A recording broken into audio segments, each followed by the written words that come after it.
Yo, what up? It's Tug from We Make Best, and I hope you know what you've signed up for by clicking on this video. But real quickly, before we get into this video, we just want to thank FABDB for sponsoring us. As many of you already know, we are huge fans of brewing up some spicy decks with unorthodox cards, and that's all thanks to the card database here on FABDB. We use the search feature to easily find every single playable card for a hero, and often look for the underplayed cards and try to see if we can break them. So if you're also a huge fan of brewing up the most jank decks possible, then check out FABDB. But now let's get back to this vid. So to get straight into it, Surgent Kano is built around a simple yet surprisingly effective play pattern. That being, pitch a blue to activate Surgent Aethertide, then either we follow up with a powerful attack action or one of our arcane spells. This simple play pattern continuously strips 2 to 3 cards from our opponent's hand, forcing them to overextend into our combo if they ever want to have a relevant turn. This same play pattern also has the effect that if the opponents do want to keep their hand, they very often must take a huge hit of damage in order to do so,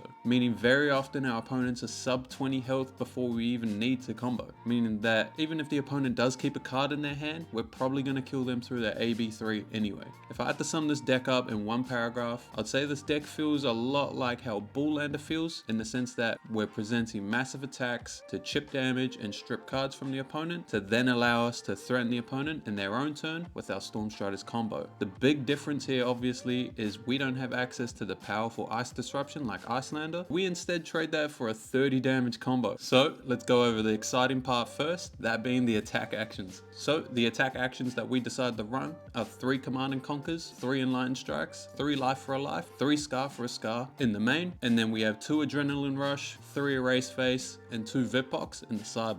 So most of the attacks have different purposes and benefits in this deck. Firstly, we'll go over the Go Again attacks, those being Scar for Scars, Life for Lives, and E-Strikes. The Go Again attacks give us access to double or even triple spelling without having to spend an entire card to activate Kano and pray that it hits a relevant spell. Instead, we can just force through massive amounts of split damage by activating Surgent, then end off the chain with a powerful arcane spell, a potion, or just another attack action after that. I want to give a special shout out to ending the chain with a potion here, because this allows us to progress our board without sacrificing any tempo like how you'd have to do in a normal Kano deck. So that's the Go Again attacks. Next we'll go over our disruptive attacks, those being Command and Conquers, Erase Face, and I'd even put Vipox here. These cards give us the ability to force opponents to interact with us because of the powerful on-hits these cards have. Command and Conquer is more broken in Kano than any other deck in the game, and this is for multiple reasons. First, players are never able to run Crown of Providence into a Kano without losing Arcane Barrier and leaving them vulnerable to our combo. The second reason, the most common card that you'll find in the opponent's arsenal as a Kano player is their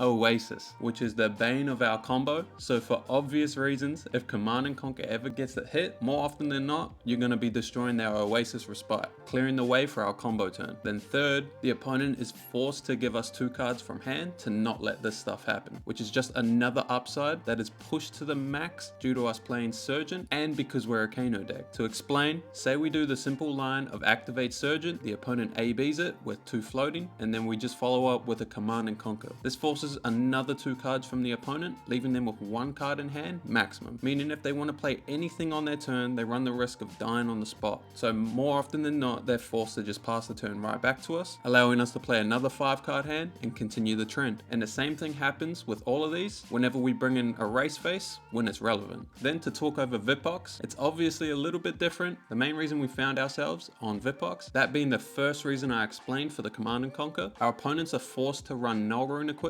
instead of their normal blocking equipment. This means that opponents will never have that random equipment block to stop the Vipox for free, making this either a 0 for 5 or a forced card strip from the opponent. So in the aggro matchups, we bring in Vipox to punish players that don't want to give us a card, and during the game, if you find the aggro players playing defensively, we can simply just switch our game plan with the Vipox and use it as a block 3 anyway. Then lastly for the attacks, we'll just go over the big ones, those being the 3 Enlightened Strike and the 2 Adrenaline Rush. These cards just give us access to the simple simple 2-card 7, which Iyslander has already proved to be extremely powerful. The slight difference is due to us running Adrenaline Rush over the 3-cost 7s like Fiendel's Fire Spirit. This is a small min-max in order for us to be able to play Life for a Life into Adrenaline Rush off of 1 blue, and we've been very happy with how Adrenaline Rush has performed as just another straight up give us 2 cards or you're in combo range to start the game off. Now lastly, due to this many attack actions, we try not to activate Kano as much, but this just means we're able to run 3 Sync Belows in the deck as well, which have honestly felt amazing. Finally, Kano players don't have to double block those stupid 4-power attacks, and as you guys will see in the gameplay, it also doubles up as a well-needed outplay to pummel decks, since no one ever expects a Sync Below in the Kano's arsenal. Okay, so that's it for the attack actions. We'll go over the arcane spells now. So obviously we want to run 3 Wildfire, 3 Blazing Aethers, and 3 Lessons and Lavas to be able to do the most broken thing Kanos are able to do, which is Wildfire, Lessons into Blazing Aether for a 33 damage instant speed combo. But to go a bit deeper, Lessons also doubles up or even triples up as a combo piece, a disruptive spell since the opponent needs to AB it, but it's also one of the best punishes in our deck, arcane wise, to punish players that stop ABing the Surgent because they think we're just going to follow up with an attack action. Then aside from those main combo pieces, we also run 3 Aether Spindles as another multi-purpose spell in the deck. We can use Spindle as a combo piece in desperate situations by going Wildfire, Spindle to op 10, and then hopefully find the blazing for the kill. But also it's just another one of those must block arcane spells, since if they allow us to opt 4 to 5 cards and set up our hands, we can easily set up either a perfect combo hand or just another max value 5-card hand for us to do on our own turn the next turn. Now to round out the main board, we run 31 blues. We choose to run all the above rate blues, so 12 0 for 1s, 6 1 for 2s, and 3 2 for 3s. This is just to maximize the combo damage and consistency. Then we also run 10 what I like to call utility blues, those being 3 energy pots, 3 Deja Vu potions, 3 Gaze the Ages, and 1 Eye of Ophidia. The potions, like stated before, are super easy to get on the board without losing tempo due to all the go again attacks in this deck, as well as just as a punishment to players that AB the Surgent, just for us to follow up with a potion while still allowing us to strip that card and keep a little bit of tempo. Also, both of the potions obviously maximize both your combo damage and consistency. Next, Gaze the Ages. More often than not, it's just a free op 2 and then a Kano activation that gets put back in your deck after using, and that's the same as Eye of Ophidia. So that's it for the main board. Let's go over to sideboard and equipment next. So we already explained the 3 Erase Face, the 2 Vipox, and the 2 Adrenaline Rush. So next up we had the 3 Oasis Respites, which are for the pummel decks and the Wizard Mirrors, the 3 Mind Warps for aggro decks, so we can force interaction from them instead of them being able to just say no blocks. Then we also got the 2 Red Singed for the Dromai matchup. We only need the Singed as an answer to Rake the Embers, since we have so many attack actions that we can deal with the bigger dragons anyway. Then lastly we have the Alluvian Constellus for the Wizards and Viscerai, and then the Spellfire Cloak for the fast aggro matchups. And then along with those pieces of equipment, we have our usual Kano equipment setup of Ragamuffin's Hat, Fiendel's Spring Tunic, Metacarpus Nodes, and Storm Striders, just to again keep the combo damage and consistency as high as possible. But that's enough yammering on about the deck tech. Let's get into some games. So for the first game, we have a match against a Fire. This matchup is a straight up race, and they tend to not want to block anything, so we bring in all the cards that punish them for not blocking. We won the die roll, chose to go second because tempo is OP as fuck, so let's get into it. So to start off the game, they lead out with a red brand for 3, go again. But we block with the Gaze first just because we want to hide the fact that we're running attack actions for now. Then the 5 follows up with a Syrian Emberblade for 3, go again, which then we block with Lessons. Then they follow up with a Blaze Headlong, which then we block with the Vipox, taking 1, down to 29. They then activate Phoenix Flame and attack for 1, which we just take, hoping that they just arsenal their last card, letting us keep this Life for Life. But instead they end off with a Lava Burst for 6, so gotta block for 2, take our free block while we can, but very painful turn 0 for us. They leaked over 6 through our full hand of blocks, so tough start, but I still believe the tempo to be worth more than this. So going into our turn, we have a pretty strong turn of going Scar for Scar, 4 go again, which they quickly block for 2. I'm assuming they must have an awkward hand of some sort, but sweet as. They take 2, and then we follow up with a Spindle for 4, which they AB 1 off of a red. So we deal deal 3 damage and opt 3. We find a CNC and 2 blues. Seeing that they only have 2 cards left, I'm expecting a head jab or something into an arsenal. So the CNC will have a lot of value in our next turn. So we keep that along with one of the blues just to make sure we can cast it, and then bottom the other one. Then we just arsenal this wildfire and pass it over. So over to them, they just pitch a blue to Emberblade us, which we block with one of our extra blues, and then they ship it back to us. Over on ours, we have an extra blue, so let's try bait a card out of the opponent. So we activate the Surgent, but damn, they just take the 1. But all good, we just follow out with CNC now, which forces the opponent to give us 2 cards along with their flame scale to block it out. So super happy with that, to put fire on a 3 card hand to buy us a more valuable time to chip some more damage and find our combo pieces. It's a great turn for us, pass it over. Their turn is simply pitch a Phoenix Flame to attack with a Flame Call for 3, and we just block with the Vipox since we want to play out this Lessons instead. So we do that, and then they arsenal their last card and pass it over. Over to us, let's Surgeon again to see if they want to AB it or not. If they do AB it, I'll simply just play out this potion since we get a card out of them, and hopefully we'll waste that floating that they leave over. But if they don't AB it, I'll just punish them with Lessons into Blazing for 10 damage all up. Snap no AB the Surgeon, so I snap Lessons, grabbing a Blazing, then Kano into it and shoot for an additional 5 damage, putting them down to 24, which like stated before is well below combo range through AB1, so we pass it to them. We draw up the combo hand, so we're just going to let everything hit us this turn and kill them when they have the least amount of resources left for AB. So they go Rise from the Ashes into Art of War, so big turn coming. They start off with a brand for 7, go again. We stay the course and snap no blocks it. Then they attack for 3 with Ember Blade, no blocks, take 3 as well. We're at 14 now. Then they go 100 wins for 4, we take that 2 down to 10, and they crack Mask for Lava Burst, which comes in next for 6. That again, we just take 6 down to 4, while they crack their only AB in Tide Flippers to follow up with Assault the Wound. So it's go time now. Simple Wildfire Blazing combo, just got a Kano into any arcane damage spell in order for us to play Wildfire, random spell into Blazing combo. And then we hit a sap, so perfect. So then we just pitch the yellow and the last blue to activate Storm Striders, then play the Wildfire from Arsenal. We respond to the Metacarpus trigger with Ragamuffin's Hat to see what color card we draw, letting us know if we can meta our combo or not. We draw a blue, so perfect, put the Blazing on top of our deck, then we say yes to the Metacarpus trigger on the Wildfire for 5. They go to 19, then we follow up with that sap that we banished just before for 1 plus 5 from the Wildfire and plus 1 from the Metacarpus, so 7 all up, putting them down to 12. Then we use the blue we drew off of Rags to activate Kano into the Blazing we know about to finish them off with a Blazing for 12 plus 5 more from the Wildfire and 1 more after that from the Metacarpus, so 18 all up, making that a 30 damage turn. If you want to learn how to do a Kano combo like this, I'll pop a link up on the screen right now of our video explaining all the Kano combos. But that's it for the aggro matchup. We just have so much disruptive attacks to force them to block, making their turns so much more weaker and easier for us to deal with. But then we've seen when they don't respect our damage, we simply just put them to 24, which is well into kill range, even through AB there. So GG's. But that's it for the aggro matchup. Next, let's go over an Oldhim matchup. This matchup is a lot easier than the Fire matchup.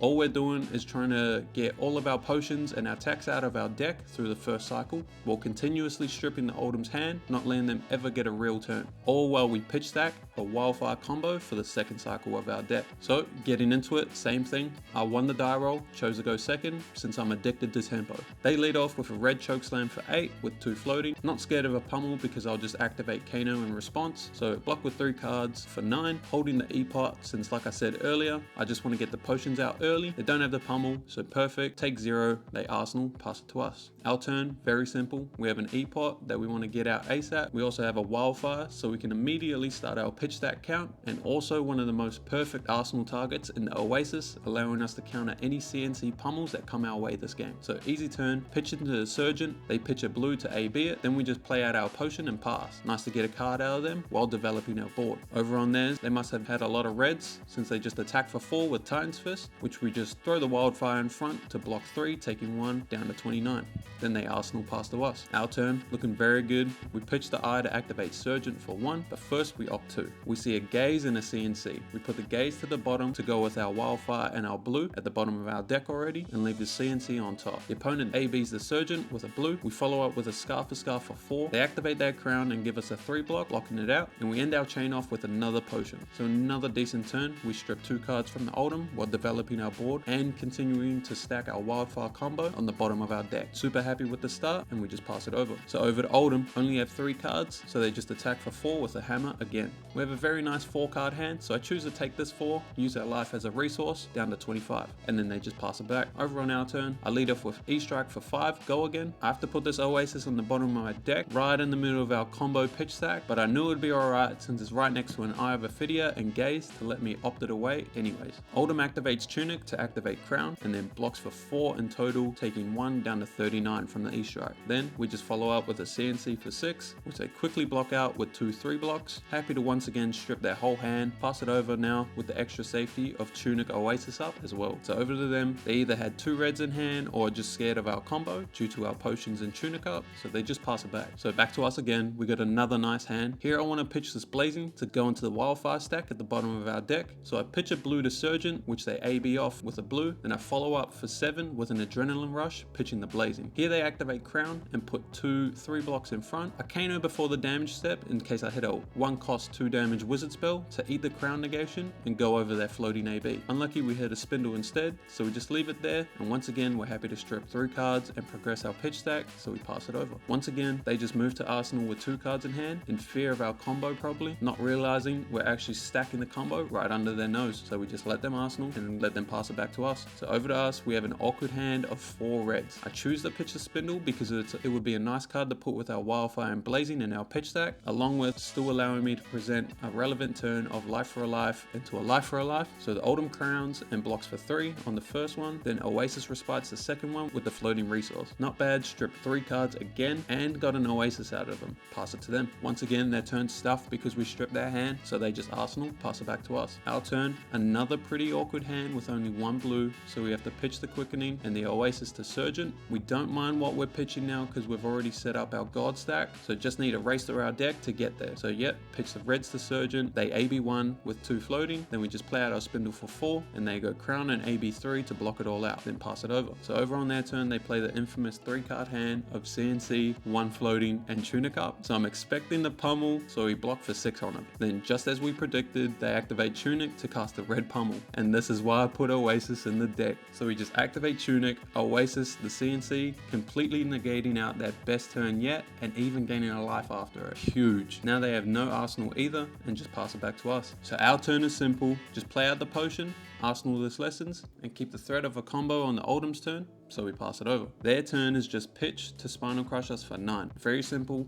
Block 6 here, take 3 down to 23, then they Arsenal, pass it to us. Our turn, we got another simple one, just still playing out all these attacks as we draw them, so E-Strike for 7, better rate than any wizard card we can get. We get 2 cards out of them, so we chip them for 1, putting them down to 38, pass it over. Their turn, I see why they didn't crown on ours. They play on an energy potion from Arsenal, and then ship it to us. I have the combo in hand here, funny enough, but probably can't kill through 2 cards, so all goods, we'll let them pass and just go to ours. On our turn, we start off with the Surgent, which they AB1 with 2 floating, then I pitch another blue to activate Kano, funding a Blazing Aether. Here I chose to shoot the Wildfire here because it's more likely to chip over damage, and if it does chip over damage, that lets us get a little bit more value out of this Blazing that we just banished. So Wildfire for 4, they don't want to give us another card, so they just AB2, take 2, then since we've dealt 2 damage with the Wildfire, this Blazing comes in for another 2 after that, putting them down to 34, and then pass it over. So since they chose to take extra damage there, I'm expecting something big like a pummel. They activate Tunic and pitch a blue to play Endless Winter fused with a Channel Leg. So it's a pretty big one from them. I still suspect a pummel here, but half my hand doesn't block anyway. So, well, block with the Lessons. Lucky for us, there's no pummel on the Endless Winter, so nice. We take those, take 5 and the Frostbite, then they pass it to us. Our turn, pretty straightforward. We're just going to pitch a blue to Scar for 4, go again. They activate Crown and put a 3-block in front, so 2 cards for the Scar, and then we just follow up with a potion and then pass. Over to them, they lead off with a CNC on the same turn that we draw 2 Sink Belows. And as you can see by my mouse, I'm extremely happy to see this. I'm kidding. So pretty sad to see, but the good thing is they don't have Tunic up, so if they do have pummel, it's going to cost them that E-pot. So all good, we block for 6, pray to Allah, no pummel, they crack the E-pot and pummel us. Again, my mouse movements prove just how excited I was that this is happening to me. Whee! Nah, but all good. Take 4, down to 14, lose the lesson in Arsenal and one of these dead sinks, but they lose out on an Arsenal and the E-pot. So all in all, it's not too bad for us, and then they pass it over. On our turn, we just Arsenal this sink and then pass it back. So over to them with a 4-card hand. They Endless Winter, no fuse, but 2 floating. No way I'm playing around a pummel here, so I just block with Blazing and move to reactions. But they had another fucking pummel. So damn it, just gonna throw the sink in there to save some HP. Although, looking back on it now, it was probably better to just hold the sink and discard the Scar to let us play the Adrenaline Rush on ours and keep an Arsenal. Keeping that Arsenal lets us threaten combo or save the sink for a pummel that we're actually able to prevent. But all good, we take 3 down to 11 and we're left to choose what we want to keep. I chose to keep the Scar and keep the Adrenaline and Arsenal for a future turn to strip them as much cards as we can. So we do that and they pass it to us. On our turn, just going to activate Surgent to get a card out of them and put them on a 3-card hand. They fall for the bait like expected, then we just Arsenal the Adrenaline Rush and pass. Over to them, 3-card hand, all they can do is hammer for 4, easy block for 3, take 1 down to 10, saving the sink for Arsenal. So over to us, I show what I explained in the deck tech of Life for a Life into Adrenaline Rush. If Life for a Life hits, it's a 3-card 12. So it's sort of a must block, really opening up the way for Adrenaline Rush to come in for 7 damage after. But they activate Tunic and then Crown and then block for 3, blocking it all out. And then they also ice react our sink. I still send the Adrenaline Rush here since I have the floating, and this lets us put Oldhim in a spot that if he wants to block this, they don't get a turn of their own, but if they don't block it, they take 7, putting them well into combo range. So tough choices for Oldhim here. They choose to take 7, so huge win for us. We put them down to 27 and pass it over. Their turn, they play out a red Debilitate for 8. Not going to get an Arsenal this turn, so easy block with the blue and the sink for 7, take 1 down to 9, then they pass it to us. Our turn, let's bait out another card from the Oldhim here with the Surgeon. If they AB it, I'll just Arsenal pass. If they don't AB it, I'll punish them with this Quickening for 5. So here they do AB it, but it was with a red. So I decided to shoot the Quickening for 4 anyway, since if they want to block that as well, they have to give a whole nother card. So see how the Surgeon lets us punish the opponents for anything they do, but super nice here. So they do just AB3 it, taking 1 down to 26, but now their turn is most likely just hammer for 4. So we pass it over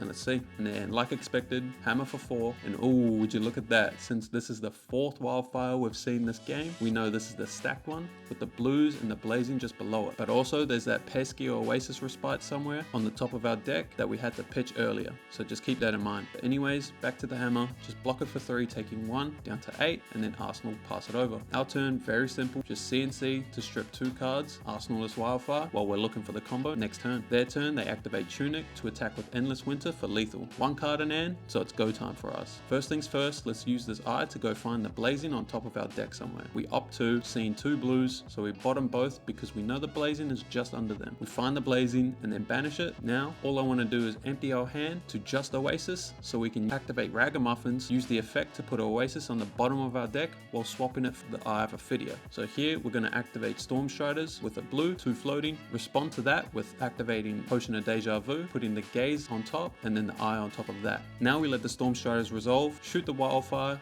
and pay for the meta with the last blue in our hand with 2 floating. Opponent only has a red in hand, so AB1 taking 4 down to 22. Now we just Ragamuffins, drawing the Eye and putting the Oasis to the bottom of my deck so we don't Kano lock ourselves. Now use the Eye to opt to, then Kano into whatever we want. We find the Gaze we know about and the Scalding Rain on top, put the Scalding on top, then the Gaze on top of that, since the Gaze is just free to Kano into anyway. And let's have a look at what we got. Opt to, bottom that CNC and top the Scalding Rain. The Gaze bounces back to hand. Then I realized we can just use the second D-pot to put the Quickening on top of the deck. So let's do that. Crack all our potions and our Tunic, Kano into the Gaze, Scalding Rain and Quickening. Play the Gaze to bounce it back to our hand for 3 resources and a random opt to. Then all we have to do is just Quickening with Metacarpus for 7, puts them to 15, then Scalding for 7, puts in the 8, and then Blazing for 22, all up being a 40 damage God stack combo. GG's. So that's it for the deck tech and gameplay. As you can see, this deck can run with some of the best of them and it's super fun to play. I'll leave a link to the deck in the description, so feel free to test it out yourselves, try test some other cards, and then make sure you hit us up in the comments with any tech that maybe you think you found. But that's it for the video. We outies. Later.